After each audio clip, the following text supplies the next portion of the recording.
Hello, welcome to our video about how to navigate the course and a little bit about what to expect.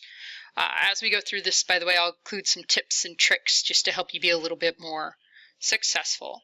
So when you jump into our course, first thing I want you to do is go to the modules page.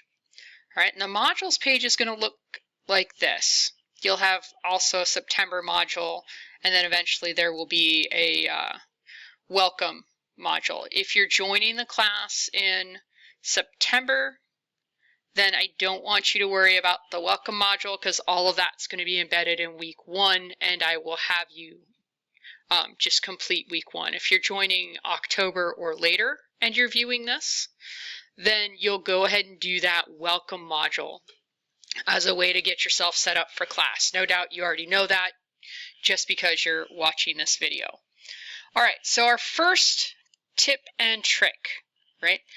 When you go through things, on the modules page, you'll be able to tell if you've actually looked at something at least, or if it's an assignment, if you've submitted something, because there will be a check mark. Just like on this week 3 summary page, there's that green check mark. That's a way to say, okay, yeah, I already looked at that, because this is just a page, right? If it was say the vocabulary assignment, you could look at it and say, okay, good, I already submitted that if it had a green check mark. All right, so that's our first little tip or trick. Next thing I want you to know about the way the course is set up is that for every NPR period, there's a module. And as part of the module header, I've put down what the deadline is for that NPR period. So for example, for October, it's October 18th. Okay. NPR, if you're not familiar, that's our monthly progress reporting, and literally it's state law. We have to tell both the state and your parents how you're doing in the course, right? Are you making enough progress? It's very much a yes or no question. Okay. And basically what we use to gauge this are really roughly 2 things. Thing number 1, what's your grade in the course? Is it at least 70%? That is to say, are you passing the class? And if the answer to that is yes, then you are normally should be spot on. If it's been a while since there's been a summative, we might also use the second one, which is what we'll look at as well if you are not at that 70%. And so the second criteria we use is, are you keeping up with your work? All right, so if you're sitting at 65%, for example, but you've been doing everything and you just haven't gotten around to resubmitting stuff, you should be just fine in terms of your NPR. If you're really behind, that's a problem.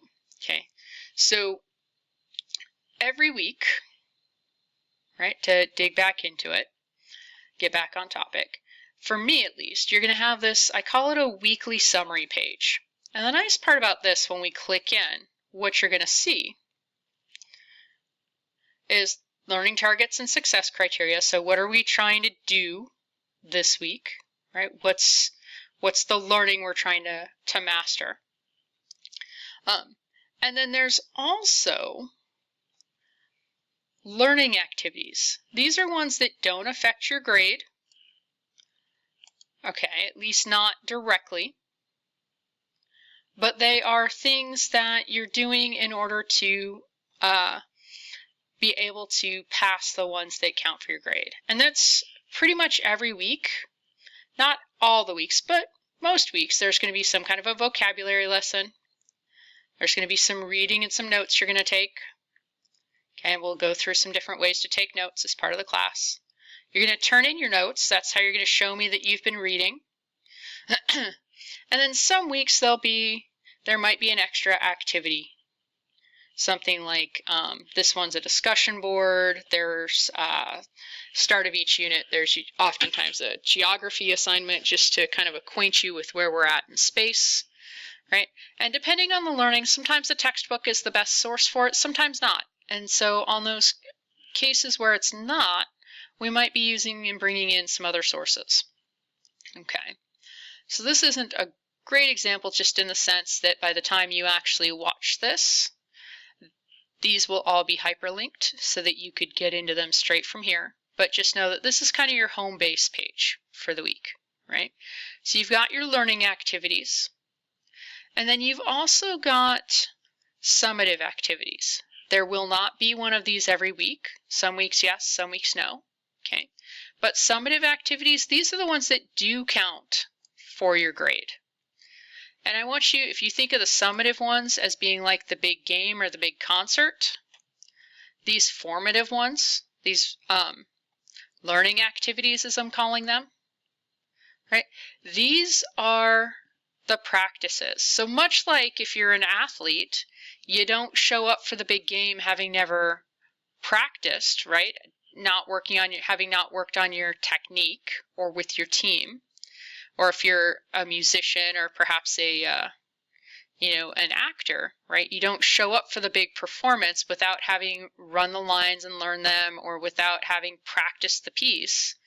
This is the practicing piece of this, okay? So does it count for your grade? No. Should you do it? Yes. Because when you get to the stuff that does count for your grade, you're going to need that to be successful. Okay, so that's kind of the way those interact. And then most week there's going to be some additional suggested stuff. If you happen to be really interested in a topic, dig into those. Oftentimes, not always, they'll be from our textbook. Sometimes there might be some videos or things like that that I'll throw in as well. Okay, but these are really just if you happen to have time, if you happen to be enjoying a topic, then dig into those. The last thing we'll have on our weekly summary page is the Zoom lesson. Okay, so before we meet, it'll tell you what are we going to talk about, in this case, right? Causes and consequences of declaring independence. After the Zoom meeting, within 24 hours, I'll get a video of that Zoom class posted up. And so if you want to watch the Zoom class, you can feel free to do that. Okay, and during class, I will most typically walk you through the assignments for the week. I'll take any questions people might have. So it's a good idea if you feel like you're confused about what to do or how to do it. Okay, so that's our weekly summary page. Again, think of it as being kind of your home page for the week for the class. Then for your assignments, like I said, most weeks you're going to do some reading. And here's what we have to do to make this work. First thing you're going to need to do is click over here on the left. In this menu, there's a button that says Teach TCI. I want you to click that. It's going to load up a page. Okay, now it's not loading me in, of course. So I'm going to cheat. You didn't see this. Okay. And it's going to load up a page that looks like this. Yours will have one tile. I have two because I'm the teacher. You're going to exit out of that once you do. And then you should be able to, and this did work for me, click the link and go straight to the section. So if let's say you decide since there's 5 sections, you only want to read a section a day, right? You could literally go straight to the right section. You don't have to worry about trying to flip through and figure it out. All right, so this is our textbook. Okay, it's TCI is the publisher name. And within this, there are some supports built in to help you out. So some things I'm going to point out for you. First of all, if you happen to speak Spanish, you can read Spanish, I should say. You can change the language to Spanish. Okay, so that's the first thing I want to point out. It doesn't do that with other languages, at least not in the textbook itself, but you can do that with Spanish. All right, other things that are good to know. There are 2 reading levels to our textbook. A is the on-level version, so that's 8th grade for this particular textbook. B is a below level, so that's more like a 6th grade for this particular textbook. The big difference between the two is that the sentences are simpler and the words are smaller.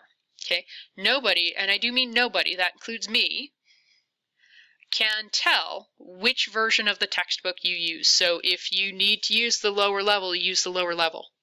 Okay, just so that we're clear. If you are one of my friends who does not like to read,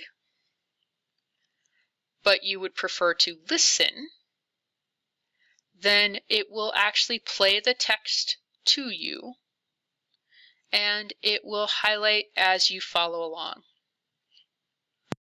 Go ahead and just listen to the text. So especially if you struggle with reading, or maybe you're like my son who genuinely prefers to listen to his text as opposed to read it, right? That'll let you do that. And then you can maybe get up and walk around a little bit in the room if you've got a space conducive or something like that as you're listening. It'll let you stop the text where it's at. Okay. This light bulb, I think, is particularly cool because as you're taking notes, it'll actually pull out and highlight what are the main ideas. This blue text right here that you can see in a couple of different spots, right? Those are main ideas. So if you're ever wanting to double check your notes and say, did I get the most important pieces? That's a great way to do that, to check your own work. Okay. The one thing I ask is that your notes be in your own words. Let me say that again. Your notes are in your own words. Don't just copy the text. Reason for that is that if you put it into your own words, it makes you think, and then you'll remember it better over the long term. Okay, so I'm not just asking that to be a jerk, but I'm asking it because I want you to remember stuff over the long term. Next one, go ahead and turn those main ideas off, is the highlighter. All right, so if you look right here, right, I highlighted in the text, and boom. Now it's highlighted for me. And when we hit the point in the course where you can take notes in your own format, okay, I have had some kids in previous years who, for example, where English not being their first language, would highlight and turn in pictures of what they had highlighted as their notes. Okay, but you can absolutely highlight, and then if you need to, you can get rid of them. It'll let you add sticky notes. It doesn't let me, for whatever reason. It's never let me. If you want a PDF copy, maybe you want to be able to read it on a tablet or something like that, you can save it to your Google Drive. And if you happen to be one of the kids who has access to a printer and prefers working with hard copies, you can absolutely print the text out. Okay, so those are all just the built-in supports to help you better understand the text. One of the other things, if you're wondering for some tips or tricks about what to include in notes, right, is you can go down to the bottom of the page and it will actually give you some questions, right? So you could use those questions to guide your notes, and that's something else that I've had folks do. So I'm going to teach you a few different ways to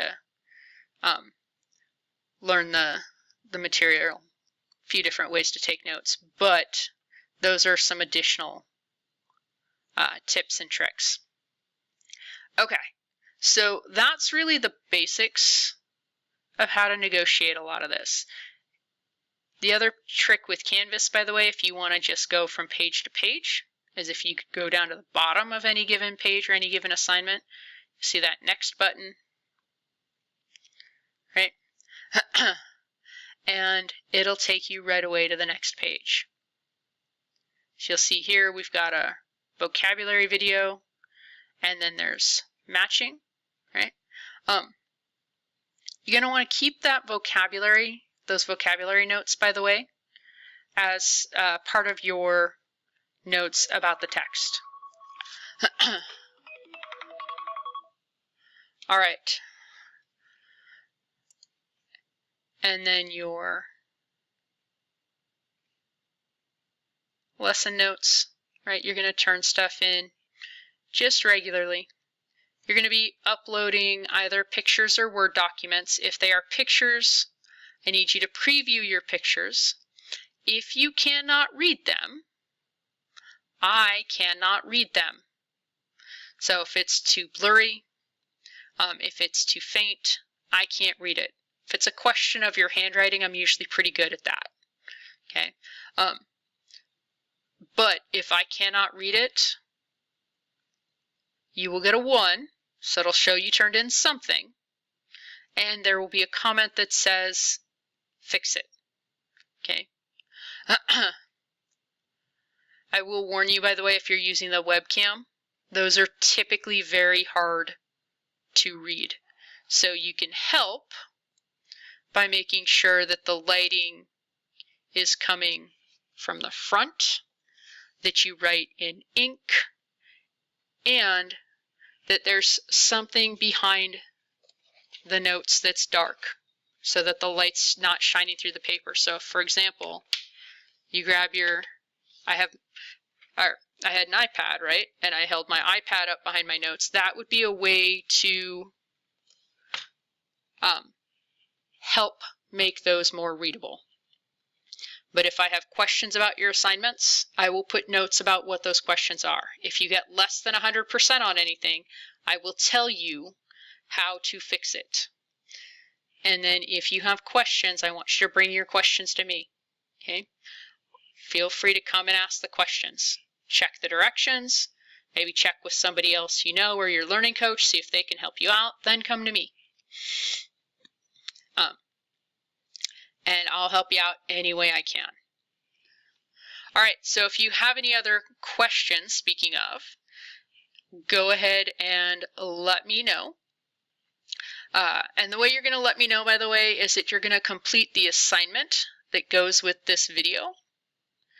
And for that assignment, you're going to ask me at least one question about the course. So it could be about the stuff we've already covered. It could be about, maybe you want to know what content, or if we're going to cover a specific topic related to U.S. history, right? Go ahead and ask your questions, and that's how I'll know that you watched this video. All right, if you need anything else, go ahead and let me know. Otherwise, I'll see you in class.